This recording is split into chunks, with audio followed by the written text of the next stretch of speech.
I got out my twin needle the other day. So I first pulled out the needle that was already in my machine. Then I inserted the new double needle and tightened it in the machine. Now one of my spools of thread I'm using is actually a bobbin. And if you only have one spool pin on your machine, you can set your second spool of thread on top, as shown here. I have two spool pins, so I'm going to just use both of those.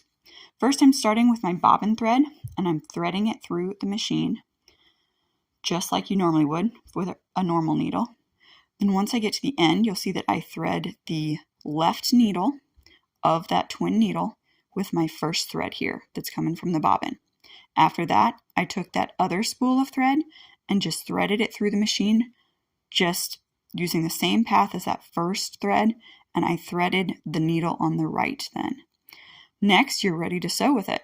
You just get your fabric, stick it underneath your machine, and sew a straight stitch with this.